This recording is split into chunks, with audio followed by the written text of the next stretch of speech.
Pois é, o produto interno do Brasil cresceu 1,4% no primeiro trimestre de 2025, segundo o IBGE. A agropecuária foi a grande responsável por esse resultado, com alta expressiva de 10% no período.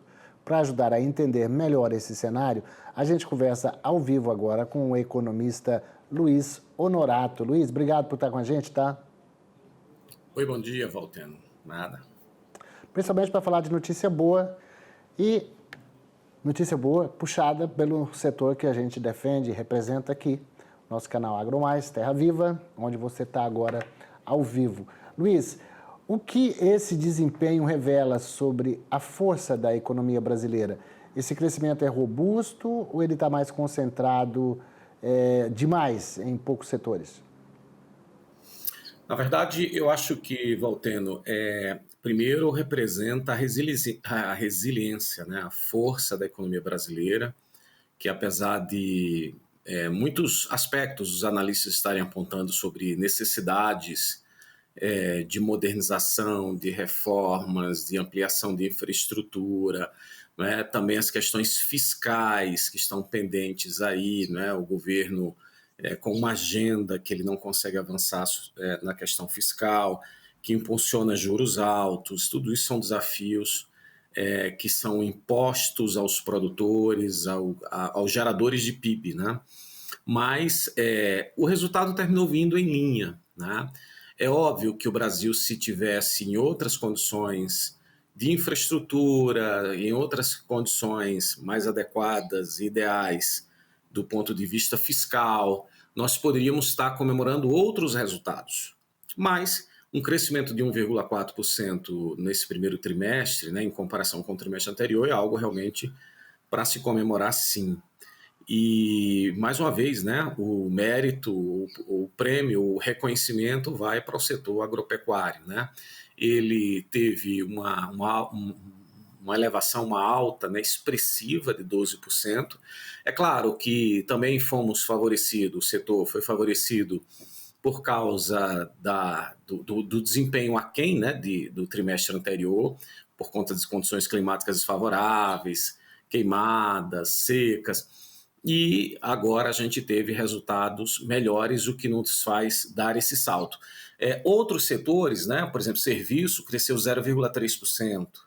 Né? Mais especificamente, setor de transporte, armazenagem, correio, recuaram 0,6%. A indústria teve contração de 0,1%. Portanto, se não é o agronegócio, a gente provavelmente já estaria tendo aí sinais de recessão, né, que a gente ainda não teve. Né? A gente tem um crescimento muito baixo, muito pequeno, para aquilo que gostaríamos. Né? Em compensação, a gente está ainda conseguindo resultados significativos. Quando a gente fala assim, na possibilidade de estar muito concentrado no setor, na verdade, isso não é planejado, né? Isso não é feito propositalmente. A verdade é que esse setor ele termina se destacando. E a gente pode imaginar, a gente pode modelar, inclusive, que esse setor poderia dar saltos ainda maiores se o cenário fosse mais favorável, né? Se as taxas de juros e a política fiscal fosse mais amena, se a infraestrutura e logística do país fosse mais adequada. Porque o fato concreto, Valteno, é que quando o setor começa a crescer, começa a apresentar esses saltos, esses resultados exuberantes, esses aspectos começam a ficar mais evidenciados, né? Os problemas logísticos, os problemas de transporte, os problemas de armazenagem, começa a dar saltos, os problemas ou as dificuldades ou as limitações portuárias, mas o agronegócio continua sendo, né, um grande atrator, um grande impulsionador, né, da economia brasileira, garantindo reservas, garantindo nossas exportações, que favorece, por outro lado, a possibilidade de nós continuarmos importando e continuar tendo uma economia ainda viva, né, ainda significativa.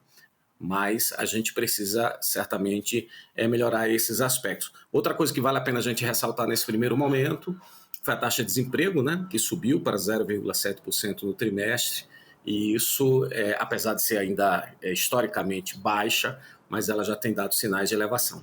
Ô Luiz, deixa eu falar. Nós estamos falando aqui de janeiro, fevereiro e março, comparado com outubro, novembro e dezembro. E nós estamos vivendo já estamos terminando já o segundo trimestre, né? Que é o abril, maio e junho. Quer dizer, já estamos. Agora em junho vai terminar, final de junho, estamos no terceiro trimestre, segundo trimestre do ano. O que a gente pode já assim, vislumbrar? Veja só, no caso do agro, eu acho que a gente vai continuar com a tendência de crescimento, porque nós tivemos aí colheita de soja, movimentação com plantio de milho, de área, acho que vai continuar nesse pique. Agora, existe uma coisa que é nessa composição do PIB, e o governo comemorou no ano passado, um PIB de 3 alguma coisa, mas acabou sendo em função de renda, de serviços, essa coisa toda que a gente está vendo o governo conter agora por causa da questão fiscal, principalmente aí tendo que cortar na carne verbas de ministério. Então, o que pode acontecer, hein? Será que vai repetir o PIB do ano passado? Tem gente achando que não chega a 3. Qual é a sua visão, hein? Pois é, o mercado ele tem sinalizado uma queda, né, relativa em relação aos resultados do ano passado. A gente tem que esperar para ver esses resultados, né, se eles se confirmam ou não. A verdade é que a nossa economia é muito dinâmica, apesar de todas essas dificuldades, e ela consegue, algumas vezes, ou boa parte das vezes, nos surpreender. Particularmente, eu acho que a gente fica em torno dos 3%, dos 3%, a não ser que haja algum evento não recorrente, alguma coisa que impacte, né, a esses resultados, mas deve acontecer em torno disso. Mas, Valteno, para a gente ter um crescimento sustentável, a gente precisa melhorar nossas taxas de investimento da economia. Né? A última vez que eu vi, estava em torno de 14%, mas os nossos pares chegavam a 21% de investimento. Estamos falando de Colômbia, México, Argentina. Então, a gente, mesmo comparativamente aos nossos pares, nós temos taxas de investimento muito baixas. E isso pode se explicar por vários motivos, principalmente, né, é o problema fiscal, que impulsiona uma elevação da taxa de juros básica, no caso a Selic, né? E isso faz com que os agentes econômicos, né, o capital, ele fique restrito, né? Com taxas tão elevadas, ninguém quer correr tantos riscos, ninguém quer avançar em financiamentos, por exemplo, para fazer investimentos expressivos. Precisaríamos expandir as nossas taxas de investimento. Mas a gente aprende, Walter, na macroeconomia, que o governo, né, ele termina concorrendo com as famílias e empresas pelo capital. Há uma disputa pelo capital. Então, se o governo ele precisa se financiar de maneira tão abrangente, tão expressiva, termina concorrendo com o capital para o setor privado. O setor privado termina se ressentindo disso. Isso pode ser eventualmente contraintuitivo para a parcela das pessoas ou para a parcela da população, mas é isso que a gente percebe, é isso que a gente intui a partir das observações de anos, né, da atividade econômica. Então, precisaríamos aumentar o investimento. De toda forma, me parece que a gente não tem razões para ter uma queda tão expressiva, né? Mas, por outro lado, a gente vai ter dificuldade de sair desse compasso. Como você disse, o crescimento dos últimos 2 anos, né, dos anos recentes, tem se dado basicamente pela elevação do serviço, do consumo, impulsionado, por outro lado, por transferências, por políticas de transferência. Claro que todos nós sabemos que o Brasil é um país pobre ou com muitos pobres, se preferir essa linguagem. Essas pessoas precisam dessas transferências, mas como tudo na vida tem uma mão dupla, né? Se por um lado você atende os mais pobres, você atende às necessidades deles, você também pode eventualmente criar dificuldades para a macroeconomia, dificuldades para o crescimento do país, né? Esse gasto, vamos chamar assim, gasto excessivo do governo, né? E esses problemas fiscais terminam fazendo com que haja um impulso, né? Uma pressão inflacionária que, por outro lado, precisa ser corrigida com a elevação de taxas de juros.